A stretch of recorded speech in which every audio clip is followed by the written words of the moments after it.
Você sabia que existem alimentos que não apenas prejudicam seu corpo, mas também abrem portas espirituais para que o inimigo tome controle da sua vida? A Bíblia nos adverte claramente: todas as coisas me são lícitas, mas nem todas convêm. Todas as coisas me são lícitas, mas não me deixarei dominar por nenhuma. Coríntios 6:12. Este versículo não fala apenas de ações, mas de hábitos que, sem percebermos, nos escravizam. Hoje vamos mergulhar em um tema raramente abordado: como certos alimentos podem se tornar instrumentos de Satanás para nos enfraquecer espiritualmente. Vamos mostrar como identificar esses alimentos, entender seu impacto oculto e tomar decisões que honrem seu corpo como templo do Espírito Santo. É hora de despertar, de olhar além do sabor e descobrir o que está por trás do que você consome todos os dias. Você está pronto para entender o que Deus reservou para você? Desde o início dos tempos, o inimigo tem usado os mesmos métodos para desviar o povo de Deus: sedução, dúvida e desejo.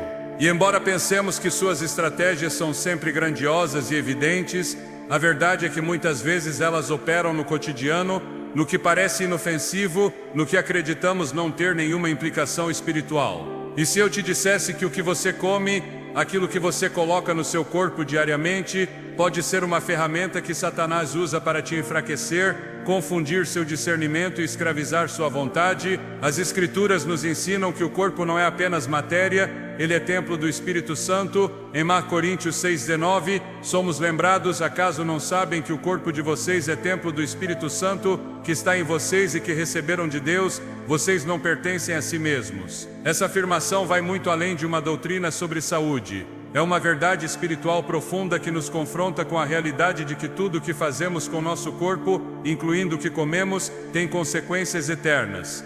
O problema não é simplesmente o alimento, mas o vínculo invisível que pode ser criado entre uma necessidade física e uma opressão espiritual. Ao longo da Bíblia, vemos como o inimigo manipula o material para alcançar efeitos espirituais. Foi com um fruto que ele seduziu Eva. Não foi uma espada, não foi uma ameaça direta, foi algo aparentemente natural, desejável aos olhos e bom para comer. Gênesis 3:6 diz: quando a mulher viu que a árvore era boa para se comer, agradável aos olhos e desejável para dar entendimento, tomou do seu fruto e comeu. Desde aquele momento, a humanidade aprendeu que o alimento não é apenas sustento. Ele também pode ser um instrumento de queda, e continua sendo hoje, quando Satanás usa a comida, não apenas para destruir corpos, mas para nublar a alma, adormecer o espírito e, acima de tudo, afastar o crente do controle de Deus. Quando analisamos o que acontece no mundo moderno, é evidente que vivemos sob um bombardeio constante de mensagens que exaltam o prazer imediato. Nos ensinam a comer por ansiedade, por impulso, por hábito. Não comemos para viver, vivemos para comer. E no meio desse desordem, se esconde uma armadilha espiritual sutil, mas perigosa. Muitos não compreendem que o apetite mal direcionado é um dos meios mais antigos e eficazes que o inimigo tem usado para romper a comunhão entre Deus e o homem. Em Filipenses 3:18-19, Paulo adverte com lágrimas nos olhos: pois muitos andam por aí, dos quais muitas vezes falei, e agora falo chorando, que são inimigos da cruz de Cristo. O destino deles é a perdição, o Deus deles é o ventre, e a glória deles está na sua vergonha. Eles só pensam nas coisas terrenas. Este trecho não se refere a pessoas afastadas da fé, mas àqueles que, tendo conhecido a verdade, acabaram servindo aos seus impulsos em vez de se submeterem à direção do Espírito. O problema com esses hábitos aparentemente pequenos é que eles abrem portas. Você começa comendo por ansiedade e termina justificando a falta de domínio próprio em outras áreas. Perde clareza espiritual, deixa de discernir a voz de Deus, e sem perceber se torna cada vez mais fraco diante das tentações. É uma progressão lenta, mas eficaz, como o povo de Israel no deserto, que após ser liberto por mão poderosa, começou a reclamar da comida. Em Números 11:4-6 está registrado: o povo estrangeiro que se misturou com eles teve um desejo ardente. E os filhos de Israel também voltaram a chorar, dizendo: quem nos dará carne para comer? Lembramo-nos dos peixes que comíamos de graça no Egito, dos pepinos, dos melões, dos alhos porós, das cebolas e dos alhos. Agora nossa alma está seca, pois nada vemos senão este maná. O impressionante desse trecho é que o povo desprezou o alimento divino porque seu paladar havia sido formado na escravidão. Seu apetite não havia sido redimido, e por isso desejavam voltar ao Egito. Não foi a fome física que os prendeu, foi o desejo mal direcionado. Eles queriam o que conheciam, embora esse conhecimento viesse do lugar de sua opressão. Hoje acontece o mesmo.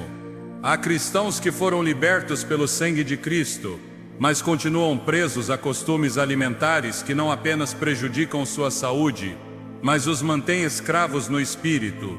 Não conseguem jejuar porque seu corpo foi treinado para exigir satisfação imediata. Não conseguem ouvir a Deus com clareza porque a névoa mental causada por seus hábitos obscureceu sua percepção. Não conseguem dizer não porque perderam o controle sobre seu próprio corpo. E isso, espiritualmente falando, é uma forma de escravidão. Romanos 6,16 deixa claro: não sabem que, quando se entregam a alguém para obedecê-lo como escravos, são escravos daquele a quem obedecem, seja do pecado para a morte, seja da obediência para a justiça. Esta mensagem não é sobre legalismo. Não se trata de impor regras dietéticas ou substituir a graça por uma lista de proibições. É um chamado urgente para despertar espiritualmente, para ver com os olhos do Espírito que o mundo normalizou. Porque por trás de muitos hábitos há fortalezas invisíveis. Há alimentos que não são apenas alimentos, são correntes disfarçadas. E você não saberá disso até começar a observar o que acontece em você cada vez que decide romper com um desses padrões. É difícil abandonar certo produto, você sente ansiedade quando não o consome, perde a paz se ele falta. Esses são sinais claros de que você não está no domínio, mas sob domínio. O inimigo conhece essa fraqueza. Por isso transformou a indústria alimentícia em um campo de batalha espiritual. Não é coincidência que muitos dos produtos que consumimos hoje sejam projetados para provocar dependência, alterar os químicos cerebrais e nos manter em um estado de dependência contínua, não apenas física, mas emocional e espiritual. Satanás não precisa usar uma possessão demoníaca quando pode te controlar com um simples hábito que você mesmo escolheu. Ele não precisa gritar no seu ouvido se pode atordoar sua alma com o rugido silencioso do excesso. E o mais alarmante é que muitos crentes não veem isso como um terreno espiritual, quando na verdade é. Em Provérbios 23, 20 e 21, encontramos uma advertência clara: não estejas entre os berrões de vinho, nem entre os comilões de carne, porque o beberrão e o comilão empobrecerão, e o sono os fará vestir andrajos. Esse empobrecimento não é apenas financeiro, é espiritual. É um empobrecimento de visão, de sensibilidade, de poder espiritual. Jesus mesmo, antes de iniciar seu ministério, enfrentou essa batalha no deserto. O inimigo o tentou primeiro com pão, não com fama, não com poder, mas com alimento. Porque sabia que, se conseguisse fazer Jesus usar seu poder para satisfazer sua fome, teria quebrado sua dependência do Pai. Mas Jesus respondeu com palavras eternas: está escrito, nem só de pão viverá o homem, mas de toda a palavra que procede da boca de Deus. Mateus 4:4. Essa declaração não é apenas um princípio, é uma estratégia espiritual. Quando você entende que o que realmente te alimenta não é o pão, mas a palavra, começa a tomar decisões a partir de um lugar de liberdade, não de compulsão. Há momentos em que Deus te chama para jejuar, para te negar, para discernir o que você consome, não porque quer te castigar, mas porque deseja te libertar. O domínio próprio é um dos frutos do Espírito, e como todo fruto, exige cultivo, intencionalidade e perseverança. Gálatas 5, 22, 23 diz: mas o fruto do Espírito é amor, alegria, paz, paciência, benignidade, bondade, fidelidade, mansidão, domínio próprio. Contra essas coisas não há lei. Quando você pratica o domínio sobre seu corpo, algo começa a mudar dentro de você. seu discernimento se aguça, sua sensibilidade espiritual se eleva, sua mente se clareia, suas orações se intensificam. É como se um véu se rasgasse, e você começa a ver com mais nitidez o que antes passava despercebido. Essa clareza é um presente de Deus, mas vem após o sacrifício. Muitas pessoas que começam a mudar seus hábitos alimentares relatam não apenas melhorias físicas, mas também espirituais. Sentem-se mais próximas de Deus, conseguem orar com maior concentração, têm sonhos mais claros, ouvem com mais facilidade a voz do Espírito. E não é mágica, é o fruto de uma obediência concreta. Em Isaías 58, Deus fala sobre o jejum que Ele escolheu. Não é apenas se abster de comida, é romper julgos, liberar cargas, deixar de fazer o que não agrada a Deus. O versículo 6 resume: não é este o jejum que escolhi, soltar as cadeias da injustiça, desatar os jugos da opressão, deixar livres os oprimidos e romper todo jugo. Em outras palavras, há correntes que só se quebram quando o corpo se submete, quando o apetite se rende, quando o coração busca a Deus acima do prazer. Esse primeiro passo não é fácil. Implica-se observar com honestidade, reconhecer quais alimentos têm poder sobre você, admitir que há hábitos que você justificou por anos. Mas é exatamente nesse ato de sinceridade que a verdadeira liberdade começa, porque o que não é nomeado não é vencido, e o que é justificado não é transformado. Jesus veio para libertar os cativos, e isso inclui aqueles que estão cativos de si mesmos. Não podemos falar de santidade sem falar de disciplina. Não podemos clamar por avivamento enquanto continuamos alimentando fortalezas espirituais com nossas decisões diárias. Hoje é um dia de decisão. Talvez você tenha sentido que sua vida espiritual está estagnada, que sua mente está nublada, que suas orações não fluem. Talvez a resposta não esteja em fazer mais, mas em soltar o que te prende. Pode ser que a liberdade que você busca não esteja em adicionar mais coisas, mas em parar de consumir o que o inimigo tem usado para te deter. Isso não é sobre medo, é sobre revelação. Porque quando você vê a verdade, pode agir em fé. Jesus disse em João 8,32: e conhecerão a verdade, e a verdade os libertará. Essa verdade começa com o que você tem na mão, com o que decide todos os dias, com o que entra pela sua boca e acaba afetando seu espírito. Você não está sozinho nessa luta. Deus te deu seu Espírito para te guiar. Ele te deu sua palavra para iluminar seu caminho, e te deu a capacidade de decidir, de se render, de começar de novo. O que você come pode ser uma oferta ou uma corrente. Você escolhe, mas lembre-se, quando seu corpo se alinha com a vontade de Deus, sua alma floresce e seu espírito se eleva. E é aí, nessa harmonia santa, que a verdadeira transformação começa. Você está disposto a olhar além do prato e discernir o que está por trás? Porque por trás do físico há uma guerra, e hoje você é chamado a vencê-la. Nem tudo que é doce vem de Deus. Às vezes, o que parece prazeroso e seguro é, na verdade, uma armadilha cuidadosamente projetada para enfraquecer sua vontade e submeter sua mente. O açúcar, em sua forma moderna, passou de ser um ingrediente a se tornar uma ferramenta de escravidão silenciosa. Está em todos os lugares, disfarçado em rótulos, camuflado em produtos do dia a dia, presente até onde menos esperamos. Não apenas modifica o corpo ou altera a mente e com ela sua capacidade de ouvir a voz de Deus com clareza. Em 2 Timóteo 1,7 a Escritura afirma: porque Deus não nos deu espírito de covardia, mas de poder, de amor e de domínio próprio. O domínio próprio não é um luxo, é uma marca do Espírito Santo. Mas esse fruto não pode florescer em um corpo governado por impulsos que surgem de uma adição cuidadosamente normalizada. A doçura da tentação não começou na indústria moderna. Desde tempos antigos, o homem busca satisfazer seus desejos através do que agrada ao paladar. Mas quando esse desejo se torna necessidade, já não há liberdade. E onde não há liberdade, há terreno fértil para o inimigo. Jesus ensinou que ninguém pode servir a 2 senhores.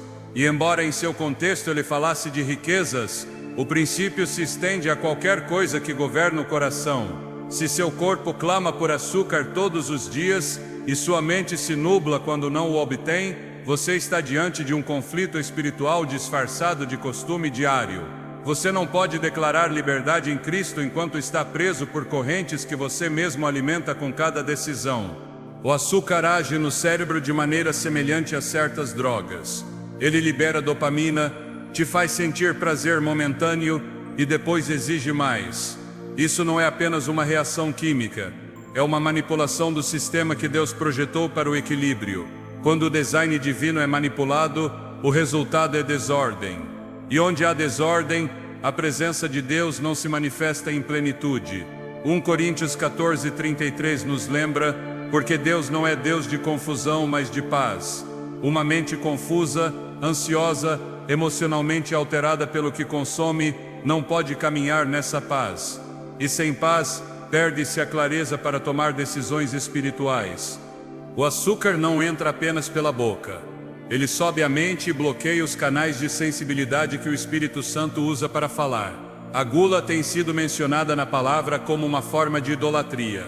O açúcar, embora pareça inocente, foi exaltado como um ídolo cultural. É celebrado, recompensado, consumido em excesso sem consciência. Mas por trás dessa cultura há uma estrutura espiritual que opera sob o princípio da prisão emocional. O inimigo não precisa te atacar com coisas óbvias quando pode te envolver com coisas aceitas. A doçura do açúcar encobre seu verdadeiro propósito: desviar o coração do homem para o prazer imediato e afastá-lo do autocontrole que é essencial para viver segundo o Espírito. Romanos 8:13 diz: pois se vocês viverem segundo a carne, morrerão. Mas se pelo Espírito fizerem morrer as obras da carne, viverão. Viver segundo a carne nem sempre significa atos escandalosos. Às vezes significa não conseguir se negar a mais uma colherada. Muitos oram por direção divina, mas não conseguem ouvir. Pedem sabedoria, mas sua mente não tem descanso. Jejuam, mas quebram o jejum por um desejo que não conseguem resistir. Isso não é uma questão menor. É uma porta aberta que enfraquece o espírito a partir do invisível. Quando Jesus falou sobre o jejum, não o fez como uma sugestão, mas como uma prática esperada. Em Mateus 6,16, ele diz: quando jejuarem. Ele não disse se, disse quando. Mas como alguém pode jejuar com propósito se seu sistema está condicionado a colapsar na ausência de açúcar? A resistência espiritual é construída no corpo também. Um corpo governado pela necessidade constante de doçura dificilmente se submete aos processos do espírito. O açúcar substituiu o pão como símbolo cultural de sustento. Não é por acaso que o doce se tornou símbolo de celebração, consolo e recompensa. Mas o consolo deve vir do Espírito Santo. A recompensa vem de Deus. O açúcar usurpou esse lugar. Por isso, quando o corpo é privado desse estímulo, muitas pessoas experimentam sintomas de abstinência que não são apenas físicos, são sintomas espirituais. Irritação, tristeza, confusão. Não é simplesmente falta de glicose, é a manifestação de uma prisão que criou raízes profundas. E toda raiz que não foi plantada pelo Pai deve ser arrancada. Mateus 15:13 expressa isso claramente. Toda planta que meu Pai Celestial não plantou será arrancada. Nos tempos antigos, o povo de Deus era instruído sobre o que devia ou não comer, não como uma imposição arbitrária, mas como um ato de consagração.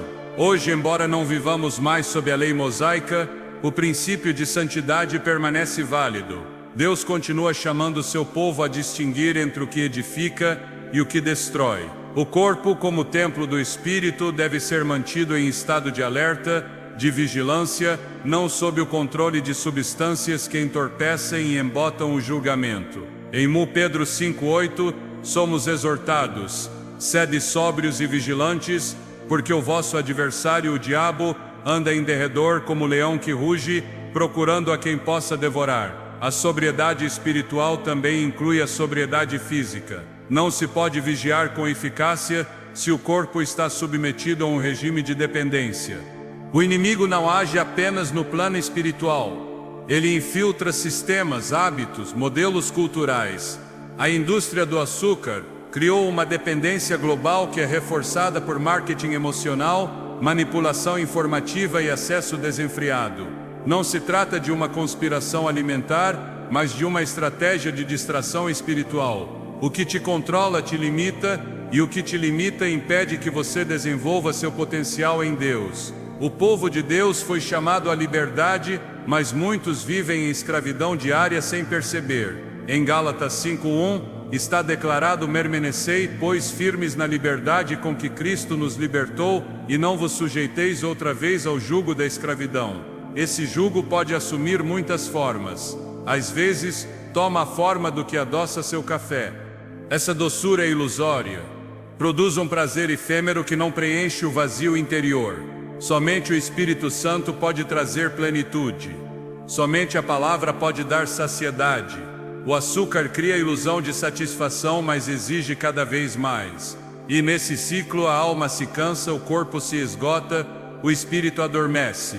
Jesus disse em João 6,35: Eu sou o pão da vida. Quem vem a mim nunca terá fome. Quem crê em mim nunca terá sede. Essa promessa não é apenas teológica, é prática. Significa que nossa satisfação mais profunda não virá do que consumimos fisicamente, mas da comunhão com Cristo.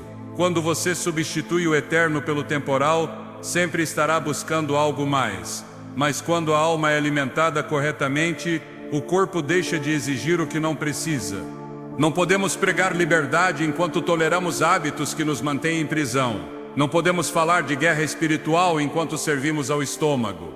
Não podemos dizer que Cristo reina em nossas vidas enquanto o açúcar toma decisões por nós. A luta contra esse tipo de escravidão não é com força humana, mas com armas espirituais. 2 Coríntios 10:4-5 confirma: porque as armas da nossa milícia não são carnais, mas poderosas em Deus para a destruição de fortalezas, derribando raciocínios e toda altivez que se levanta contra o conhecimento de Deus, levando cativo todo pensamento à obediência de Cristo. Esses pensamentos incluem os impulsos, os desejos, as justificativas.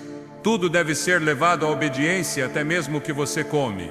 Não se trata de demonizar o ingrediente, mas de discernir quando algo tomou o lugar que pertence somente a Deus.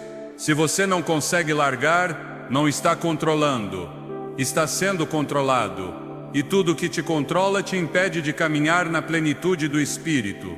Efésios 5:18 diz: Não vos embriagueis com vinho que leva ao desenfreio, mas enchei-vos do Espírito. Esse princípio de plenitude espiritual implica esvaziar-se de tudo que embota a mente, enfraquece o corpo e entorpece a alma. O açúcar embriagou gerações, substituiu a alegria do Espírito por um estímulo químico, e essa substituição não pode continuar se desejamos caminhar com poder. O corpo precisa de alimento, mas nem toda necessidade é legítima quando foi manipulada pelo inimigo. A fome do Espírito é prioritária. Mateus 5:6 diz: Bem-aventurados os que têm fome e sede de justiça, porque serão fartos. Não se trata de ter fome de doçura, mas de justiça. Não se trata de saciar a ansiedade, mas de alimentar o Espírito. Quando você ordena suas prioridades, o que antes te dominava perde poder. A verdadeira doçura não está em uma substância, mas na presença de Deus. Salmo 119:103 declara: Quão doces são as tuas palavras ao meu paladar, mais que o mel à minha boca. Essa é a doçura que fortalece. Essa é a doçura que liberta. Nessa batalha não se trata de força de vontade, mas de rendição. A vontade humana pode falhar, o espírito não. Por isso o primeiro passo não é abandonar o açúcar, é entregar a Deus o lugar que o açúcar ocupou. É reconhecer a prisão, confessar a dependência e pedir ajuda. Deus honra o coração contrito. Ele não despreza a fraqueza, Ele a transforma. E nesse processo o corpo se alinha, a mente se clareia, o espírito se eleva. Provérbios 3:5-6 instrui: confia no Senhor de todo o teu coração e não te apoies no teu próprio entendimento. Reconhece-o em todos os teus caminhos, e Ele endireitará as tuas veredas. Inclua o caminho da sua alimentação, inclua o que você consome, porque cada decisão é uma semente que produz fruto espiritual. Quando o povo de Deus decide consagrar até mesmo o mínimo à sua vontade, os céus se abrem. A obediência no pequeno precede a revelação no grande. O inimigo sabe disso, por isso luta para te manter distraído com o trivial. Mas o Espírito Santo te chama para despertar, para discernir, para agir. O doce nem sempre é bom, o agradável nem sempre é correto. Somente o que vem de Deus traz liberdade. E a liberdade não tem sabor, tem poder. Hoje é o momento de decidir quem governa seu corpo, o hábito ou o espírito. Porque você não pode servir a ambos, e apenas um deles conduz a vida. O que o mundo normalizou como uma escolha sem importância, a palavra de Deus revela como uma armadilha com consequências espirituais profundas. Em meio a uma cultura que celebra a liberdade de consumo sem discernimento, surgiu um sistema alimentar que não apenas afeta o corpo, mas contamina a alma. A realidade que muitos preferem ignorar é que existem alimentos direta ou simbolicamente associados a práticas espirituais contrárias a Deus. Por trás de certos produtos, não há apenas uma fábrica ou uma marca. Há pactos, rituais, intenções ocultas. Em 1 Coríntios 10:20, o apóstolo Paulo adverte com clareza: antes, digo que o que os gentios sacrificam a demônios e não a Deus. E não quero que vocês tenham comunhão com demônios. Essa advertência não foi dirigida a pagãos, mas a crentes que esqueceram que até mesmo o que se consome deve ser discernido espiritualmente. Quando a Escritura fala de carne sacrificada a ídolos, não o faz apenas de uma perspectiva cerimonial, mas de um princípio eterno. O que foi consagrado a outros deuses carrega uma influência espiritual. Esse princípio permanece válido. Não se trata do ato visível, mas do pano de fundo. Em muitas culturas, a produção de certos alimentos está impregnada de simbolismos religiosos, invocações e filosofias que se opõem diretamente à verdade de Cristo. Não é necessário participar ativamente desses ritos para estar em risco. Basta ignorar sua existência e consumir sem discernimento. O inimigo trabalha nas sombras, sabendo que a ignorância é um terreno fértil para a opressão. Oséias 4:6 diz com contundência: o meu povo está sendo destruído porque lhe falta o conhecimento. Quando alguém consome algo que foi espiritualmente contaminado, mesmo que não perceba imediatamente, seu espírito pode ser afetado. Há alimentos que abrem portas porque foram oferecidos com intenções ocultas. Alguns produtos carregam símbolos, nomes ou slogans que glorificam outras entidades. E mesmo assim são recebidos com leviandade. O discernimento enfraqueceu porque a fome por comodidade superou o desejo de santidade. Em 2 Coríntios 6:14-17, Paulo pergunta: que comunhão tem a luz com as trevas? Que harmonia há entre Cristo e Belial? Que parte tem o crente com o incrédulo? E que acordo há entre o templo de Deus e os ídolos? Esse chamado à separação não é fanatismo, é proteção. Deus não divide seu templo com nada impuro. Os alimentos que foram dedicados a práticas pagãs ou produzidos sob princípios espiritualmente impuros não representam apenas uma contaminação externa. São veículos de influência espiritual que podem interferir na clareza, na paz e na sensibilidade que o crente precisa para caminhar segundo o Espírito. No livro de Daniel, o jovem profeta recusou comer os manjares do rei da Babilônia, não por uma questão cultural, mas espiritual. Daniel 1:8 diz: resolveu Daniel no seu coração não se contaminar com a porção das iguarias do rei, nem com o vinho que ele bebia. Daniel entendia que o que estava em seu prato podia comprometer sua comunhão com Deus. Sua decisão não foi legalismo, foi revelação. Foi uma expressão de fidelidade em um ambiente carregado de idolatria. Esta geração perdeu esse nível de sensibilidade. As linhas entre o puro e o impuro, entre o santo e o profano foram apagadas. Consome-se sem perguntar, sem orar, sem discernir. Tudo é justificado sob a bandeira da graça, sem entender que a graça não anula a necessidade de santificação. Hebreus 12:14 nos lembra que sem santidade ninguém verá o Senhor. E a santidade não se limita ao que se diz ou faz, inclui também o que se permite entrar no corpo e na alma. A influência espiritual nem sempre é evidente. Muitas vezes age lentamente, nublando a mente, apagando o discernimento, enfraquecendo a fé. E quando o crente percebe, já está preso em uma dinâmica que só pode ser quebrada com obediência radical. A Bíblia ensina que somos responsáveis por examinar todas as coisas. Em 1 Tessalonicenses 5:21-22, Paulo exorta: examinai tudo, Retende o que é bom, abstende-vos de toda forma de mal. Essa exortação não se limita a doutrinas ou ensinamentos, estende-se a tudo que interage com o crente. Vivemos em um tempo em que o mal se disfarça de progresso, de tendência, de multiculturalismo. Mas o que Deus chama de profano não pode ser aceito como normal só porque é comum. A santidade continua sendo a norma, a separação continua sendo o chamado, e nessa separação está a proteção da alma. Deus não é alheio ao que acontece na terra. Ele vê cada detalhe, cada sistema, cada intenção e deu ao seu povo a capacidade de discernir, se estiverem dispostos a buscar seu conselho. Em Provérbios 3:6 somos instruídos: reconhece-o em todos os teus caminhos, e ele endireitará as tuas veredas. Isso inclui reconhecê-lo no que consumimos, no que aceitamos, no que levamos à nossa mesa. O inimigo sofisticou seus métodos, mas seu objetivo permanece o mesmo: infiltrar, contaminar, desviar. Ele não o faz com gritos ou espetáculos, ele o faz com sutileza. Introduz conceitos espirituais disfarçados de tradição cultural. Usa palavras suaves para esconder intenções obscuras. Aproveita-se da indiferença e do descuido. Mas a palavra de Deus nos equipa para ver além do visível. Quando o apóstolo Paulo abordou esse tema com a igreja em Corinto, ele o fez com uma clareza que não deixa espaço para ambiguidades. Em Coríntios 10:21, ele afirma: não podeis beber o cálice do Senhor e o cálice dos demônios. Não podeis participar da mesa do Senhor e da mesa dos demônios. Essa declaração evidencia que nem todo alimento é neutro. Há mesas espirituais que se estendem no invisível, e quando o crente participa sem discernimento, ele se une a pactos que desconhece. Não basta orar pela comida se o coração não está disposto a obedecer ao que o Espírito revela. A oração deve ser acompanhada de obediência e vigilância. Caso contrário, torna-se um ritual vazio que não protege nem transforma.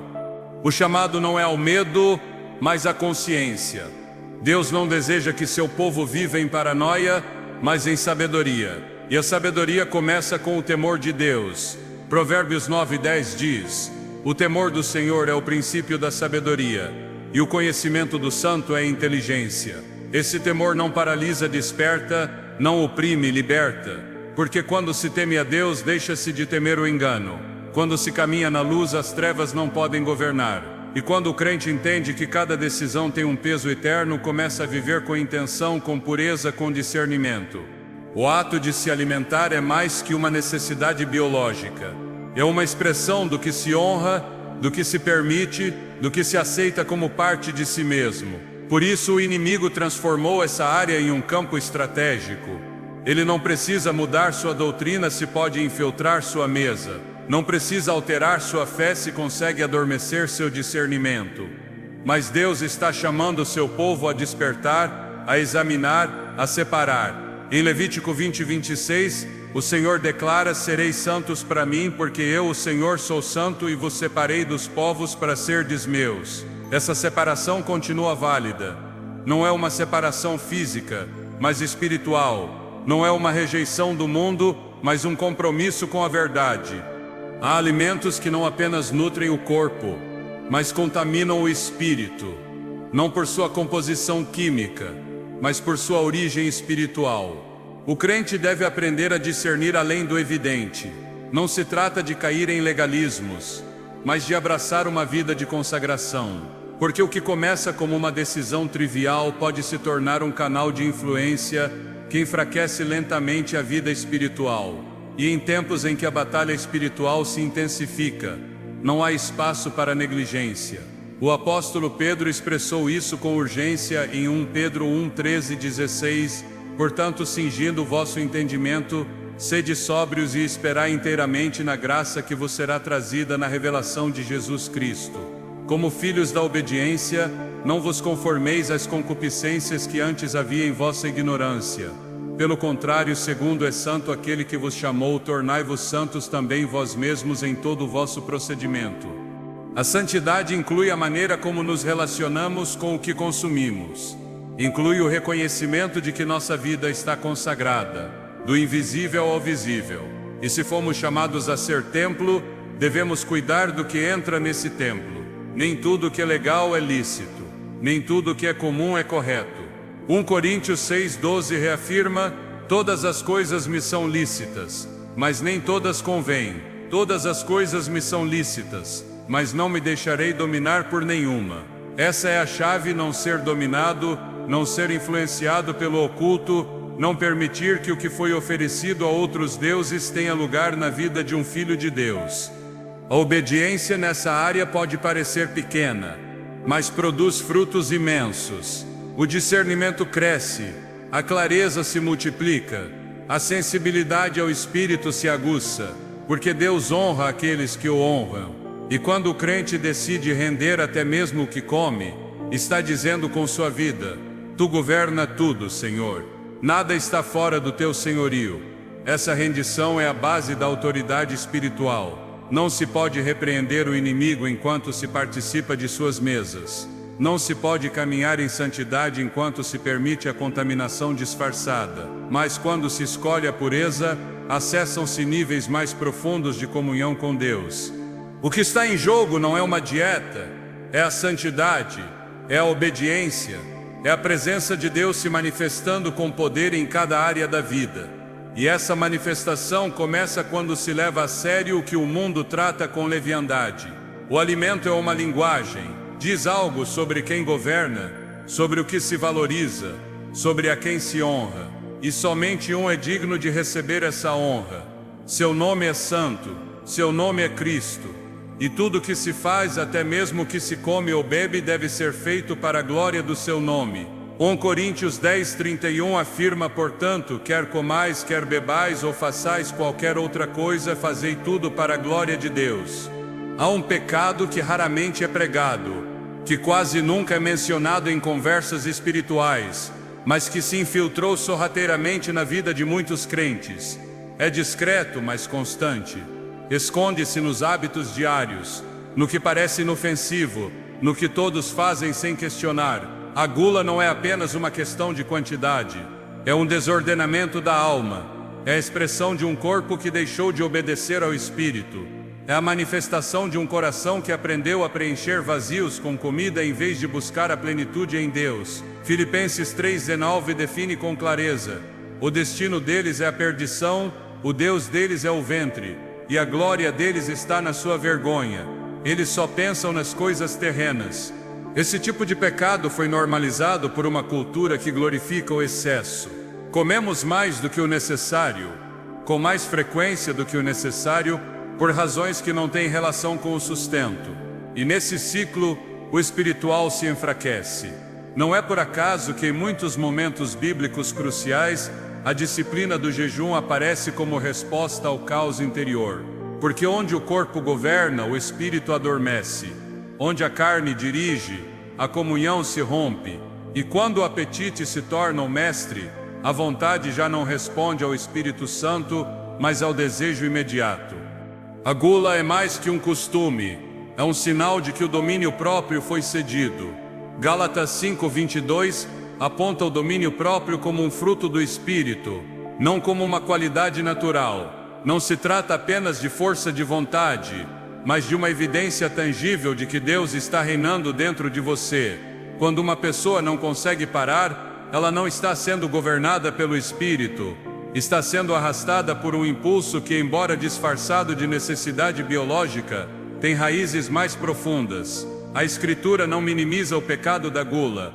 De fato, o coloca no mesmo nível de outros comportamentos que prejudicam a alma e apagam a voz de Deus na consciência do crente.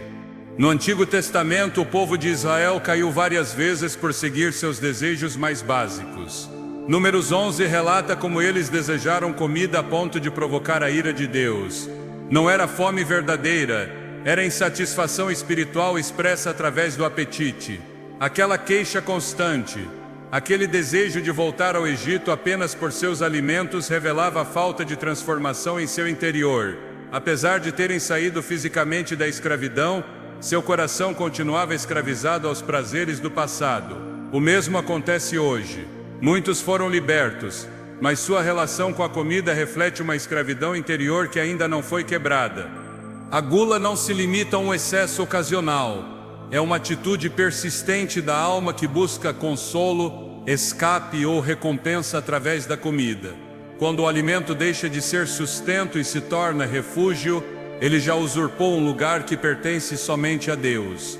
Salmo 46:1 diz: Deus é o nosso refúgio e fortaleza, socorro bem presente nas tribulações. Essa declaração não é poética, é uma direção clara. Quando em meio à ansiedade, à tristeza ou à celebração, se recorre primeiro ao prato e não à presença, houve um deslocamento espiritual. Não se trata de condenar o ato de comer. Deus instituiu o alimento como parte de sua provisão. Em Gênesis, Ele dá ao homem os frutos da terra. No deserto, proveu o maná.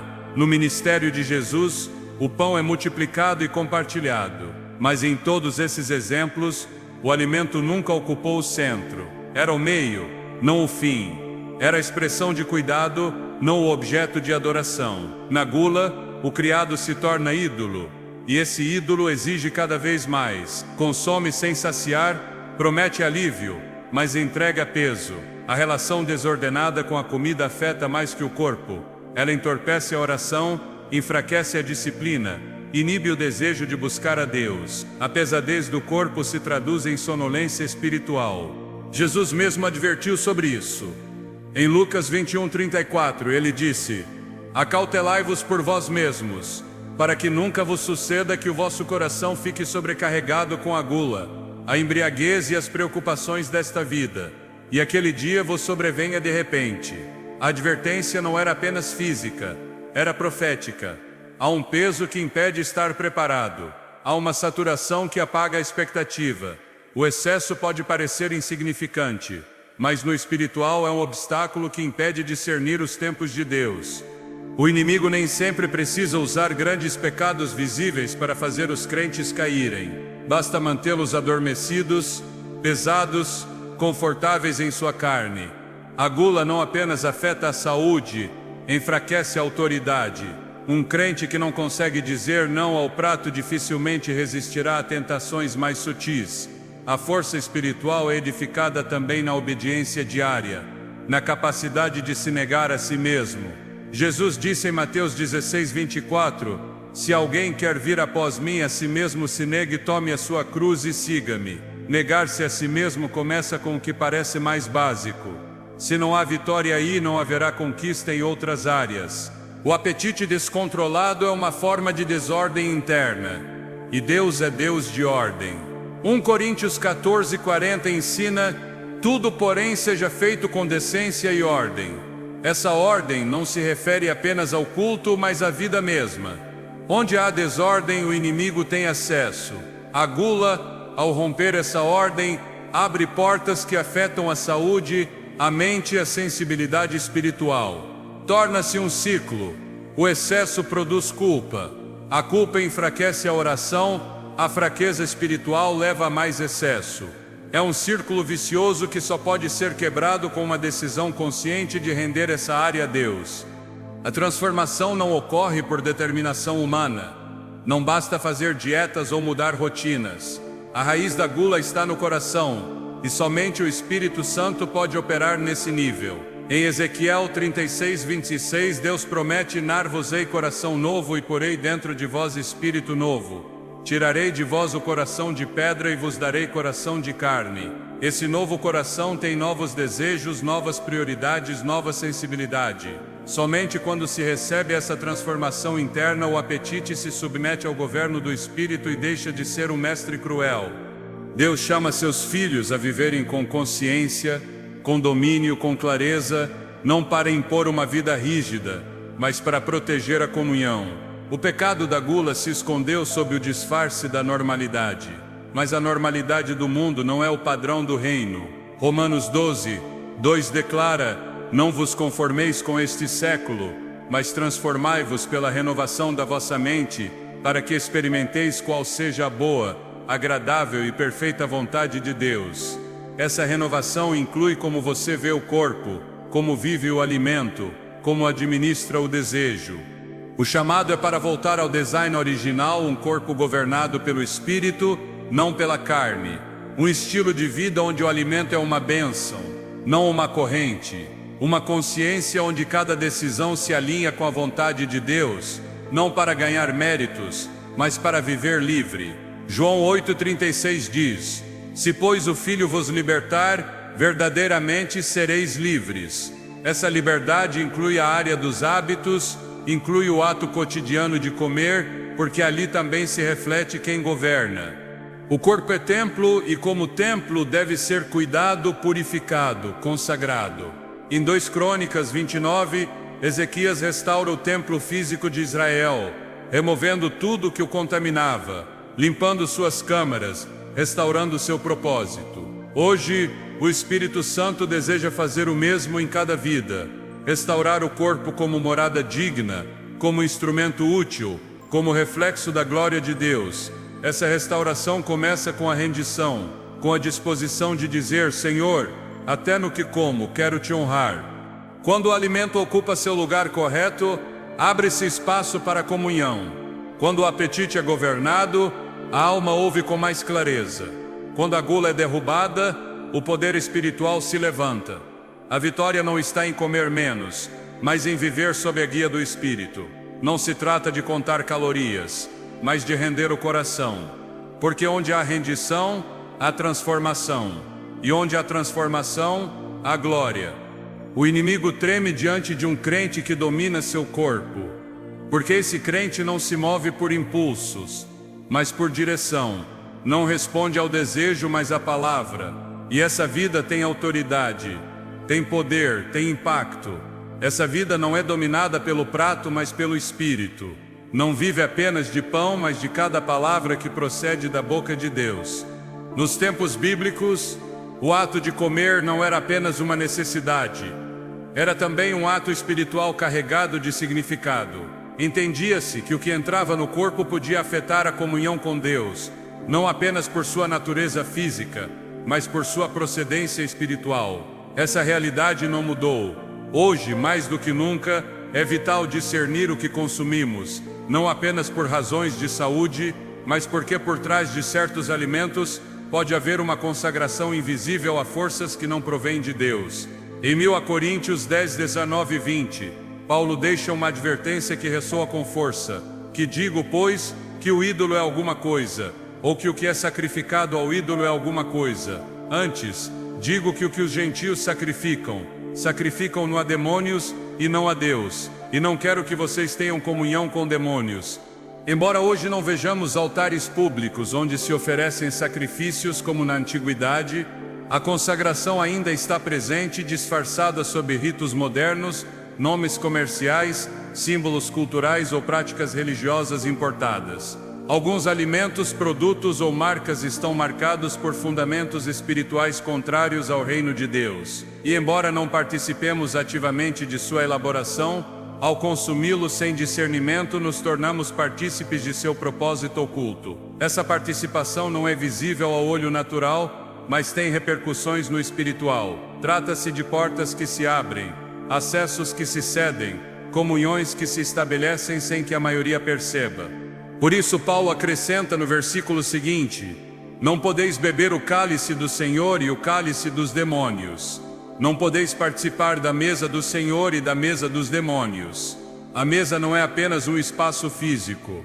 Representa pacto, representa comunhão. O que se come em uma mesa espiritual estabelece um vínculo, define uma lealdade. E quando se participa sem consciência, perde-se a autoridade. O inimigo não precisa estabelecer contato direto se consegue se infiltrar no ato cotidiano de se alimentar. Na antiguidade, o povo de Deus era constantemente advertido contra a contaminação ritual. Em muitos casos, essa advertência tinha a ver com alimentos que haviam sido oferecidos a ídolos ou preparados sob normas religiosas alheias à lei de Deus. O princípio permanece válido. O que foi consagrado ao profano contamina o que é santo. A estratégia do adversário foi sofisticada. Ele já não busca impor a idolatria abertamente, mas normalizá-la sutilmente. Ele o faz através de produtos que se apresentam como inofensivos, mas que foram elaborados sob invocações, práticas culturais ocultas ou fundamentos espirituais distorcidos. Embora muitos não percebam, seu efeito pode se manifestar em forma de confusão espiritual, perda de sensibilidade, sequidão na oração ou interrupções na paz interior. Não se trata de superstição, mas de uma realidade espiritual que a palavra nos ensina a considerar. O chamado não é para viver com medo, mas com discernimento. Deus não deseja que caminhemos na ignorância, mas na sabedoria. Efésios 5:15-17 declara: portanto, vede prudentemente como andais, não como nécios, mas como sábios, remaindo o tempo, porque os dias são maus. Por isso não vos torneis insensatos, mas compreendei qual é a vontade do Senhor. Essa prudência também se aplica ao que consumimos, porque até mesmo o que parece cotidiano pode ter implicações eternas. O que entra no corpo afeta mais do que se imagina. E se o corpo é templo do Espírito Santo, tudo o que o toca deve ser examinado, rendido e purificado sob a luz da verdade. Porque quem participa da mesa do Senhor não pode sentar-se, ainda que inconscientemente, em mesas alheias ao seu reino. O corpo que Deus te deu não é uma casualidade nem um acidente. É um design divino criado com propósito, consagrado como templo e chamado a refletir a glória do Criador em cada uma de suas funções. A maneira como ele é cuidado, alimentado e governado é parte essencial da obediência espiritual. Não se pode buscar a plenitude da vida cristã enquanto o corpo permanece preso por hábitos que contradizem a vontade de Deus. A restauração começa com a rendição. Romanos 12:1 declara com clareza: rogo-vos, pois irmãos, pelas misericórdias de Deus, que apresenteis o vosso corpo por sacrifício vivo, santo e agradável a Deus, que é o vosso culto racional. Apresentar o corpo não significa apenas abster-se do pecado visível, mas também submeter cada aspecto físico à autoridade do Espírito. No cotidiano, onde se decide o que entra no corpo, reflete-se o que verdadeiramente governa a alma. É ali que começa o processo de restauração. Não é simplesmente deixar de consumir certos alimentos. É reconhecer que lugar eles ocuparam, se foram instrumentos de controle, se usurparam a função de consolo, se substituíram a paz do espírito por prazer momentâneo. Eles devem ser desalojados do trono que não lhes pertence. A liberdade não se manifesta na ausência de luta, mas na presença de domínio. E esse domínio não é humano, é espiritual. Quando o crente permite que o Espírito Santo guie até mesmo suas decisões alimentares, seu corpo se torna uma extensão da obediência. Não se trata de viver sob leis humanas, mas de caminhar sob convicções celestiais. A restauração implica limpeza, mas também realinhamento. Em 2 Coríntios 7:1 somos exortados: tendo, pois, amados tais promessas, purifiquemo-nos de toda impureza, tanto da carne como do espírito, aperfeiçoando a nossa santidade no temor de Deus. O chamado é para aperfeiçoar a santidade, e isso requer uma transformação completa, não parcial. O corpo, como instrumento de obediência, deve ser tratado com reverência, não com indulgência. Restaurar o templo significa tomar autoridade sobre o que antes dominava. Significa restabelecer a ordem que Deus projetou, onde o Espírito governa, a mente discerne e o corpo obedece. Nessa ordem há poder, nessa ordem há revelação. Nessa ordem experimenta-se a comunhão que foi quebrada pelo desordenamento. Não basta orar, é necessário agir com decisão. Não basta conhecer a verdade, é necessário sujeitar-se a ela. João 8:31-32 deixa claro: se vós permanecerdes na minha palavra, sereis verdadeiramente meus discípulos, e conhecereis a verdade, e a verdade vos libertará. A verdade liberta, mas somente quando é obedecida. O inimigo não teme o conhecimento teórico, ele teme a obediência prática. Porque onde há obediência há glória, onde há entrega há respaldo, e quando um crente decide consagrar até mesmo sua alimentação, sua vida inteira se alinha com o reino. Esse ato, embora pareça pequeno, tem um eco eterno, porque é ali no oculto que se forjam as vitórias visíveis. É ali na escolha diária que se manifesta o verdadeiro senhorio de Cristo. 1 Coríntios 10:31 resume com contundência: portanto, quer comais, quer bebais ou façais qualquer outra coisa, fazei tudo para a glória de Deus. A restauração do templo é o começo de uma vida de clareza, força e direção. Não se ganha apenas saúde, recupera-se visão. Não se quebra apenas uma corrente, recupera-se a sensibilidade espiritual. Porque quando o corpo se submete, o espírito se eleva. E quando o crente vive nessa integridade, toda a sua vida se torna uma oferta viva, santa e agradável ao Senhor. O que você ouviu não é apenas um chamado para mudar o que come, é um chamado para recuperar o governo espiritual sobre seu corpo, sua mente e seu entorno. Esta mensagem não trata apenas de alimentos, trata de autoridade. Quem tem a última palavra sobre suas decisões mais cotidianas? O que está em jogo não é sua dieta, é sua posição como filho de Deus, capacitado para viver com domínio, sobriedade e propósito. Porque cada vez que você decide conscientemente viver sob o Espírito e não sob o impulso, está exercendo a realeza que o céu te concedeu. Você não foi projetado para ser guiado pelo paladar, mas pela palavra. O inimigo compreendeu algo que muitos crentes ainda não entenderam. Uma mente saciada pela carne é uma mente que não discerne as coisas do Espírito. Por isso ele ataca onde parece que ninguém está olhando, porque sabe que ali se constroem fortalezas. Mas hoje, com esse conhecimento, você pode romper esse ciclo. Você pode traçar uma nova linha, não apenas do que deixará de consumir, mas do que começará a declarar com suas escolhas diárias, que seu corpo não será mais campo de domínio de ninguém além do Espírito de Deus. Este é o momento de levantar uma geração que não viva reagindo aos impulsos, mas caminhando com discernimento, que compreenda que a verdadeira guerra espiritual nem sempre é travada com palavras fortes, mas com decisões silenciosas que ninguém vê, mas que o céu registra. Porque quando você escolhe honrar a Deus, até mesmo no que consome, o reino se manifesta de maneira concreta em sua vida. E essa manifestação não apenas te transforma, mas impacta sua casa, suas gerações, seu propósito. Que o que você come nunca mais seja casual. Que cada ato de disciplina seja um ato de guerra espiritual. Que cada decisão de obediência se torne uma declaração viva. O inimigo não governa aqui, porque quando você decide honrar a Deus no pequeno, ele se glorifica no grande. E é exatamente aí que começa a verdadeira vitória.